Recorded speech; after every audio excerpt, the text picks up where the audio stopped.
afternoon, and thank you so much for tuning in to Halo Halo, the show that aims to provide a platform for our talented Asians and Asian Pacific Americans making a name for themselves in the entertainment and lifestyle medium. Today we shine the light on professional dancer and instructor Marisa Hamamoto. Marisa Hamamoto is a fourth-generation Japanese American with a third-generation father from Hawaii and a mother who's from Japan. At the tender age of 6, Marisa Hamamoto was already training to be a classical ballet and contemporary dancer. However, her world was turned upside down in 2006 when she suffered the unimaginable. She discovered that she had spinal cord infarction, a severe neurological disease which left her paralyzed from the neck down. Her doctor informed her that she may never walk again. However, with determination, Marisa proved them wrong, and within no time, Marisa was not only able to get back on her feet, but blossomed into a professional ballroom and salsa dancer. In January of 2015, Marisa took her life obstacle and decided to help others by forming Infinite Flow, a dance company focusing on wheelchair ballroom dancing, not only to show but inspire everyone that anyone can dance regardless of physical disabilities. I had the opportunity to attend Infinite Flow's very first event in February of 2015. Here's more from Marisa Hamamoto and her Infinite Flow partners Brian Fortuna, Mia Schaikewitz, and Adelfo Cerame Jr. Marisa, congratulations. This is the first event that Infinite Flow is putting together, right? Yes. Tell me about it. Yes, I am so excited for this event. This is our first event. It's a Valentine's party. We're going to be doing a wheelchair dance workshop. We're going to be showing some videos, and then we're also going to be performing.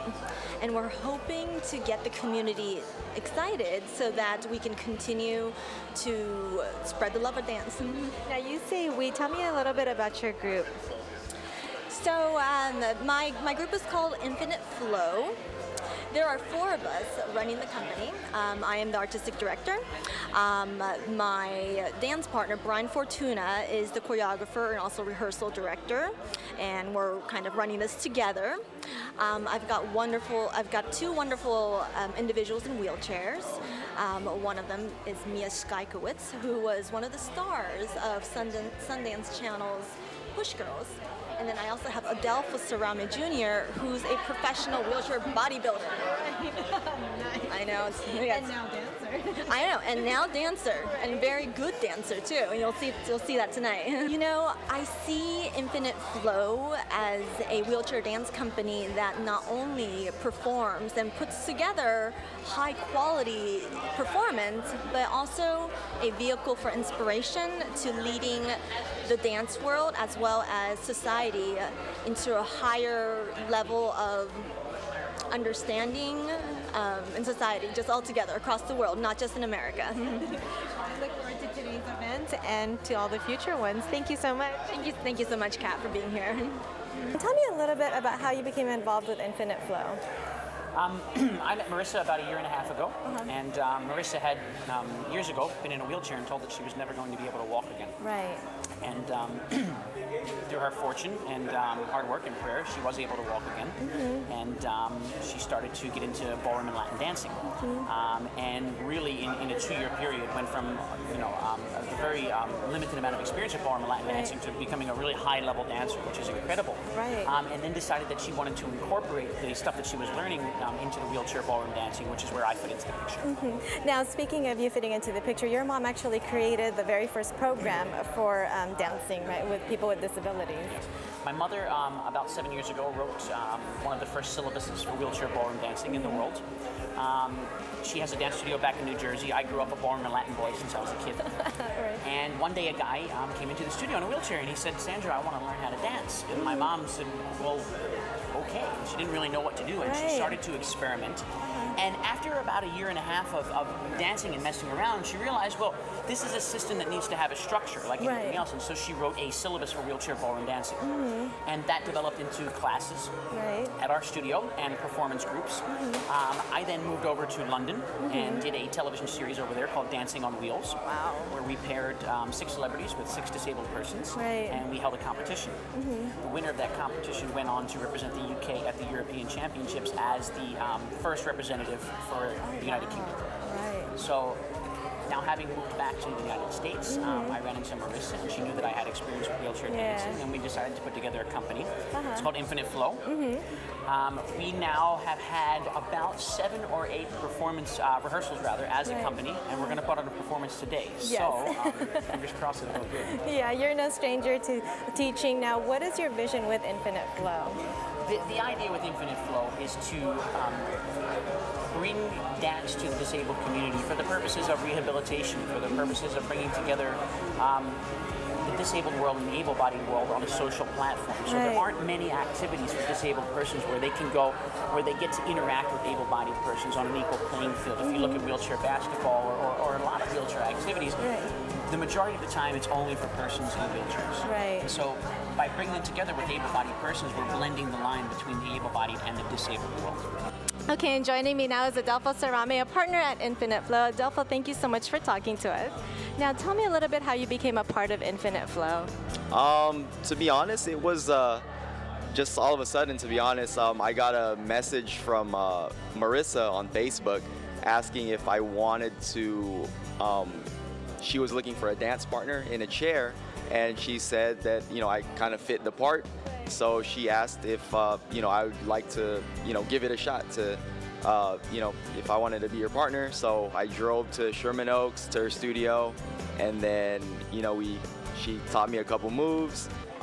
You know, we both agreed that, you know, it's something that we could both do.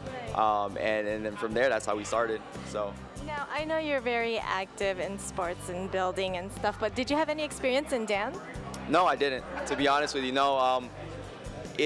We had, like, right when she got a hold of me, we had, like, I think a performance in, like, 5-6 weeks. So I had about like 4 or 5 weeks to just learn ballroom dancing. So from your basic steps to everything, it was like overwhelming at first, but then eventually, I guess I'm a pretty fast learner, so I just caught on, and, you know, it just started, eventually it just came natural to me. So, and, you know, I'm all for it. I'm all for, you know, being able to just be part of the, you know, the disabled community, and, you know, being able to share my story, and just, you know, to show that, you know, anything is possible. You know, you just have to find ways around it. You know, there's no such thing as problems, only solutions for it. So, yeah.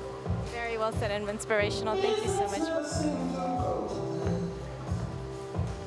Mia, thank you so much for putting something like this together. Tell me how it all began. Oh, well, it all began when I met Marisa, actually, who had this idea to begin with. And as soon as her and I talked, we had an instant connection, and we both had the same goal of showing other people that whether you're in a chair, whether you're walking, you can do anything you want to do, and there's no limits. So we instantly bonded on that concept, and here we are.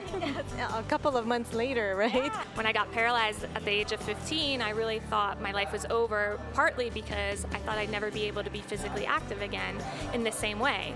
And once I started doing things over again, it didn't feel the exact same. It felt different, but a little more challenging, which I ended up really liking, you know? And so doing things now, you know, going back to swimming and going back to dance and going back to these sports that I had done before feels almost more fulfilling now, because I'm doing it again, and, you know, and I never thought I would. So it's, you know, life isn't over. It was actually just beginning. You know, at the time, I really thought my life was over. It was actually just beginning. Yeah. Well, thank you guys so much for putting something like this together, because you guys are truly an inspiration and helping others. Thank you. No, I just want to get the word out there. You know, I want to make sure as many people as possible know that there are no physical limitations necessarily. It's all in your mind.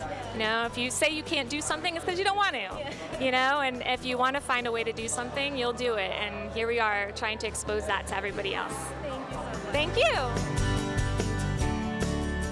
Talk about inspirational. When we return, we have more from Marisa Hamamoto, who stopped by our studio a while back to talk about her emotional journey. And later in the show, don't miss Marisa, Brian, Adelfo, and Mia's special Infinite Flow performance.